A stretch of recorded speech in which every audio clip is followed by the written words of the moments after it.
timeouts left. The Lakers have 2. Bryant to Shaq. Yeah, we can't stop Kobe. We can't stop Shaq. Everybody in here is supposed to say Shaq. It was always hard to get a win on the motherfucker, you know? Damn Kobe Bryant. Shaq averaging 36, he averaging 26, whatever. Like, dude, it was impossible, bro. The Shaq and Kobe era was, to me, a lot more scary. At the time I had moved out and started playing on the West Coast. I mean, he was in his 5th or 6th year in the league, so he was definitely prime Kobe, very tough player to guard. Reminded me a lot of, competing against Michael day in and day out. But I was older and he was younger, so it was a lot different. But he was definitely one of the toughest players that I've ever played against, especially once Phil got a hold to him and Shaq and got that team really to playing together and playing with some chemistry.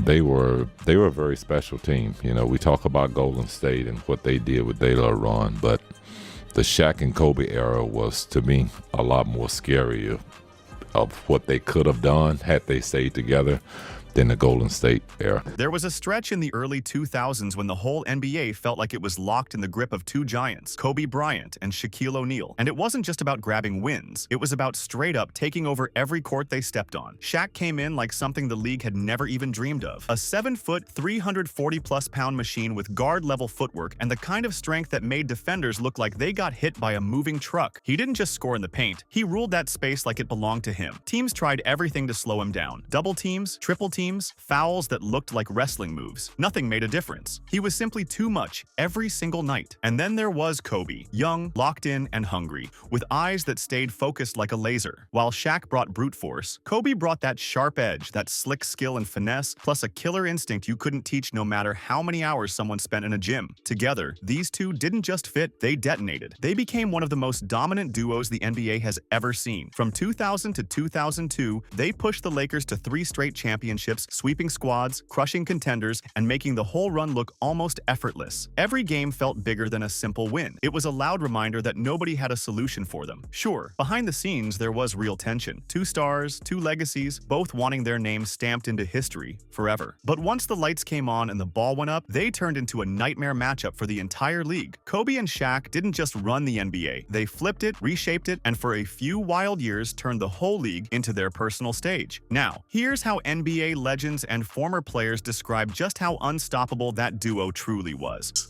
Guarding Shaq is like holding up the side of a house, y'all. I was trying to see a wall in here, see if it's a wall. I can't even describe it, but I played Shaq for 2 minutes and couldn't give nobody no high five. I was just like this. Arms done. Listen, no shit, my arms were so tired, y'all.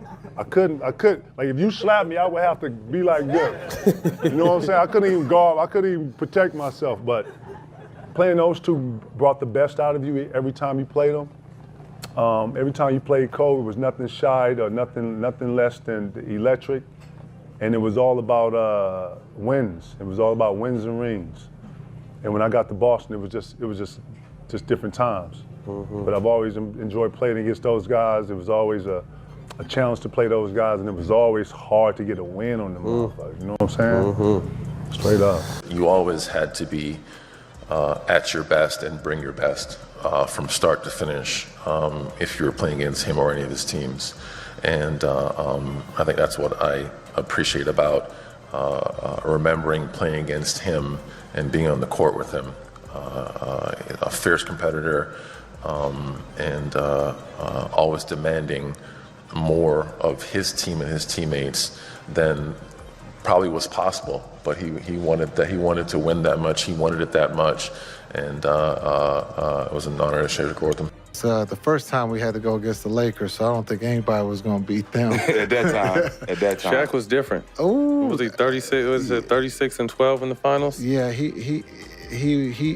those numbers. Oh man, the whole team was guarding Shaq. There was nothing. I remember that. But when you talk about Kobe and his competitiveness, it didn't matter how big or how small you were. He was gonna try to destroy you. Yes. And that's what separated him from everyone.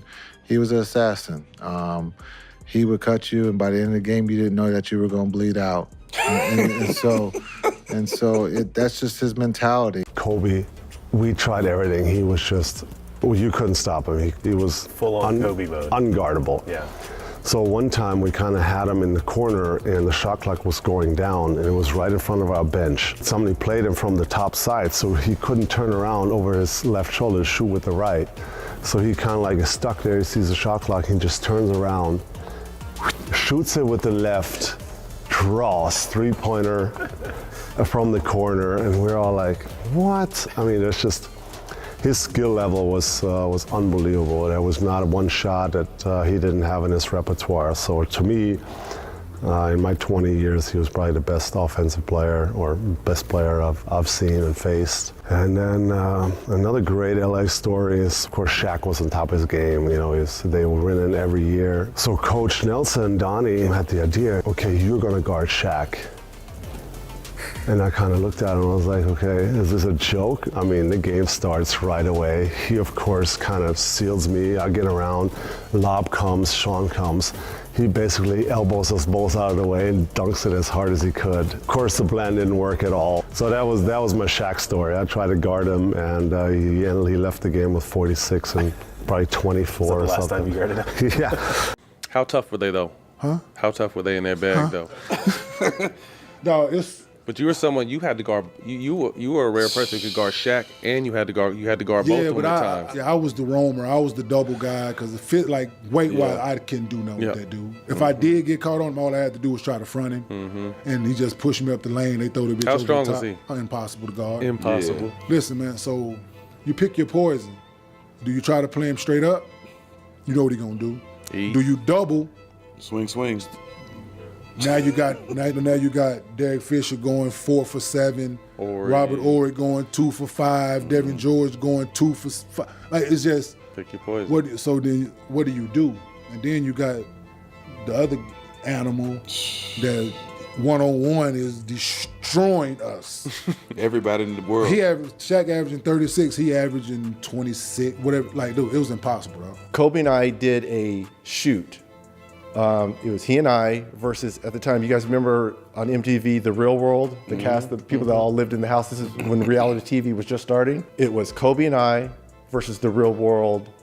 There was like 12 of them that were living in the house. We were playing, they were gonna play us. There was 15 of them and us two versus them. Gail D'Agostino, who Dylan, you've worked with, she worked with both of us. And she came to me and she's like, hey, I'm just letting you know, Kobe's gonna wanna play you one-on-one. And I'm at the height of mine. He's just, this is his second or third year maybe, second year. And I'm like, I'm not gonna play a one-on-one, but I mean, I'll teach him some stuff. We'll get on the court. And so we're on the court. He's like, teach me that step back.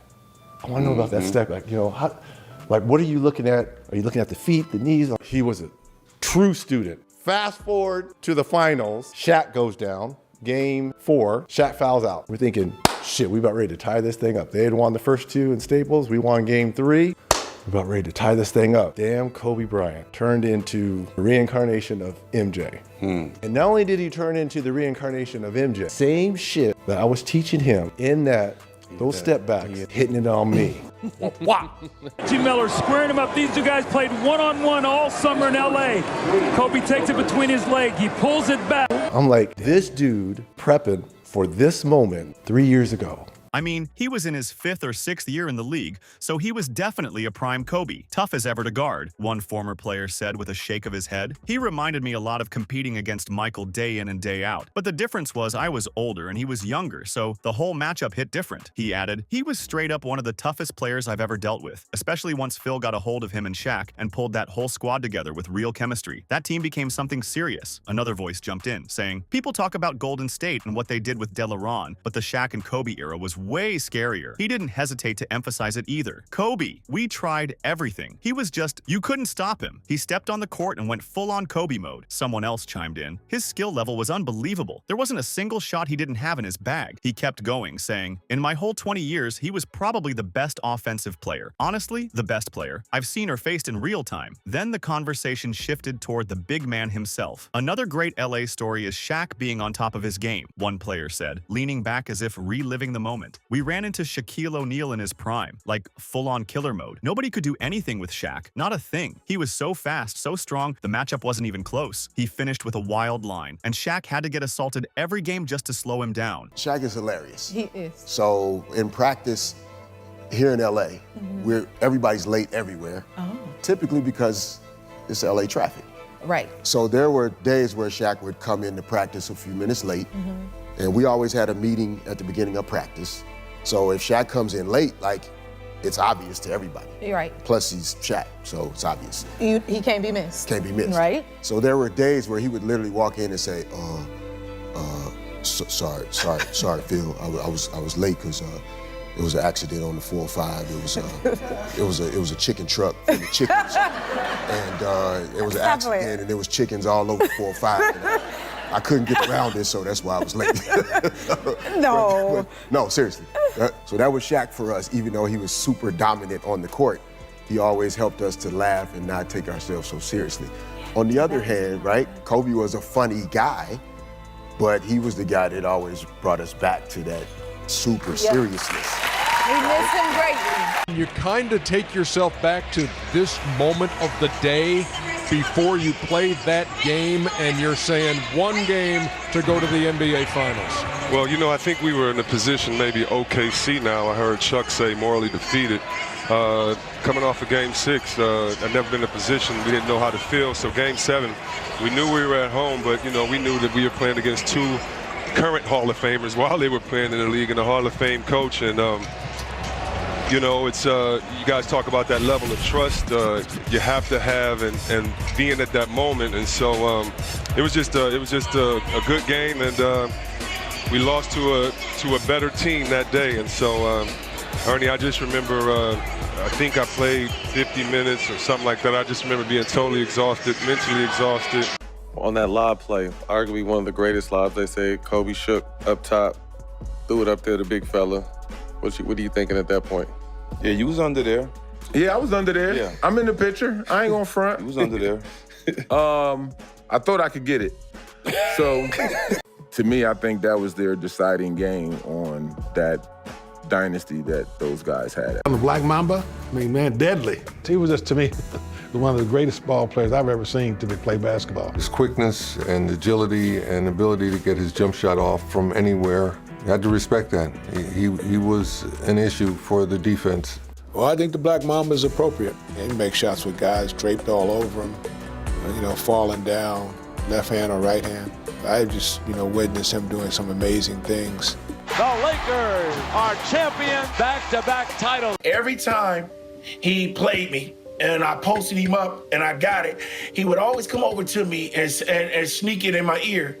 OG, man, why you keep killing me on these post-ups, man? You gotta teach me that. What should I do? And that was just a big thing for me to hear that and to respect that. And I couldn't do nothing but respect it and teach him the game, because I know I'm a lot older than him, and I was gonna be leaving the game soon. And I want to see somebody in that game that imitates the things that I do and can be dominant at it. And this kid was one of them guys. And I taught him everything that I needed to taught him. We used to stay after practice in LA, and I used to teach him the post-up game. Then he used to fade away. He took it all. He'd face you up and go at you. And it was things that he did like that. And we used to do drills about defense. I used to get him and I used to throw a tennis ball back and forth, and he used to catch it with one hand and slide. What I learned. And he got so good at it where he used to guard all the top guys. And that's when I started telling him, stop straying away from all the top guys. If the top guy on the team is there, you guard him. Guard him all night. And then you take his heart from him, and then you go down and kill him on the other end. And that's what he started doing. You saying Shaq? Everybody in here is supposed to say Shaq. Yeah. All right. I'm talking about the most dominant. Listen, when we played them, we could have got them. But we ran into Shaquille O'Neal in his prime. Like killer. Couldn't nobody do nothing with Shaq. Nothing. He's a fact. It won't even close. You heard it. Body you won't even close. Too big. Like Shaq had to get assaulted every game. You know what I mean? Like, do you know how many times he got fouled when they didn't call it? Like this dude right here, man. I remember we was playing them. Man, Steve, you're a historian with this thing, man. You look up the game. It was a regular season game, and I remember they threw it to him, and I tried to foul him before he was going up and jump. Playoffs? No, I remember jumping on his back, and he took me up with him. I ain't lying, dog. And Kobe looked at me and said, "Man, what the hell is wrong with you? You trying to die? Are you trying to die?" He was doing that to big man too, not just you. Man, same thing. When we did the interview together, he finally copped to the fact that after we won championships, he was like, okay, I can just relax and coast over the summer because I know I got a teammate who's going to be training 8-10 hours a day. And I was like, see, that's the BS. That would piss me off. That's it. Yeah. That's the issue. Right. That's the issue. But also, it became it's not something that we couldn't have worked out either because we've been doing it, right? But I got to a point in my career where it was the rumblings, and some of it created by him that, Kobe can't win without me. And it was like, hold up. No, it's not true. Right. It's not true. Right. And I'm not going to retire and have people hold that over my head. Mm-hmm. I said, no, let's find out. Yeah. So it was just time to go separate ways. Congratulations, greatest. Congratulations, the most dominant. You take that jersey and put your own jersey on, player. About time now? Yeah. Holla! Holla! 1-2. Baddest duo ever, Superman and Batman. 3 rings. Can't do it, man. It's too much. Can't sum it up. Can't put it in words. You just have to watch and observe.